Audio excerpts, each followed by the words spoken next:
Yo! Giants in this game, they are an absolute powerhouse. They excel in waving, in colonies, in dragons, pretty much everywhere, and in the current physical summon meta, there's just no way you wanna miss out on these guys. But which promotion should you use and what kind of items should you be getting for your giants? Huh? Let's take a look. So let's start with the promotions, and we have two paths to choose from here. The first one is the stone giants, where they use those cute little stones as helmets, and just like in real life, using protection can make you last longer, so they gain plus 5 second increased duration in the field. The other option is to use mad giants, where they go full Saitama mode and they lose all their hair because of their excessive training, and instead they will gain more power per attack, meaning that they will deal extra damage every time they hit monsters. Now, which one of these promotions is better to use? And the answer to that is both. They are both good, and it depends on the situation where you want to use them. Let's take a look.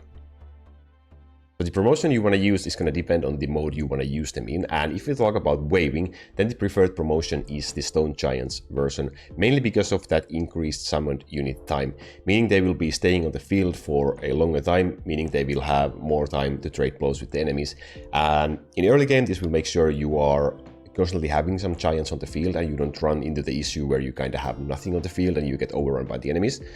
And also in later game, as you can see in this example over here, if you have enough cooldown reduction in your build, you can have 2 stacks of giants, which mean a total of 12 giants, at least for a brief time, on the field at the same time. And that is a huge damage output boost to your overall build output. And this is the reason you want to be using Stone Giants instead of Mad Giants in waving mode. Well, then you're going to be asking now, when should we use Mad Giants then? They deal extra damage, but they don't last as long. Is there any use for them? And the answer to that question is yes. You want to use Mad Giants if your build uses this summon only once node, which can be found in the summon skill tree in this game. And this makes it that your units are pretty much immortal unless they die from damage. You just summon them once during the start of the battle, and after that you can't summon them again, meaning you can't have 2 stacks of summoned units on the field at the same time. You can only have those 6 giants. And since the units won't die from summon time, it makes no sense to have this extra summon time from the Stone Giants, so having the extra damage from Mad Giants is going to be a better option if you're using this skill node over here. And this is pretty handy, for example, in dragon battles, where your giants only have to travel the dragon once, and then they can just keep on pounding it until it's dead. And you don't have to be worrying about resummoning, you don't have to be worried about them dying when they are traveling to the dragon, if the dragon decides to breathe, for example, or something like that. And this makes a good option to use the Mad Giants against dragons and against colony battles. Okay, great, those are the basics of the promotions. Then what about items and runes, for example? And the first thing I want to say is, if you're using giants, and you should be using giants, you should be always using the bar building, which basically doubles your base amount of giants. The base amount is 2 giants, so with this building you will have 4 giants on the field without any items. So that's a huge boost to your giants damage, and you should be always using the bar building. That's the first step of this item section over here. And when we think of items for your giants, the most important line you want to have is going to be a legendary +1 summoned unit line. This is the most important line you are looking for both of your weapon and your accessory, because if you have this line on both of your items, you can have up to +2 giants for every summon, and that means you can have a total of 6 giants per cast if you have both of these items and the bar building equipped, and that's a huge amount of crazy damage dealers on the field. Now, that's the first priority. After that, you want to be getting some critical chance and critical damage lines. If possible, you want to have both of them on both of the items. If not, you get what you get, because the game is random. It's going to be taking a long while to get good items.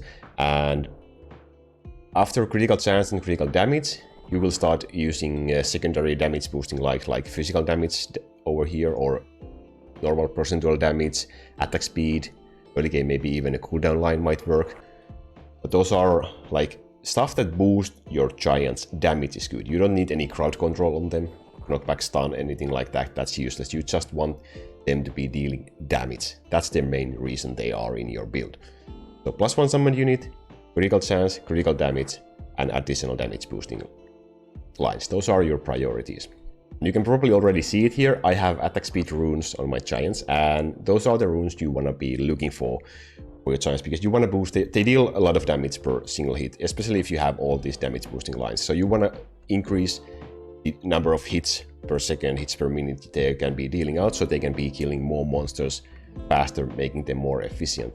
And attack speed from runes is a really good line, especially because you can get it from the beginner dungeon. You can start farming them really early in the game, and they just give you that final nice little boost to make your giants stand out at the top.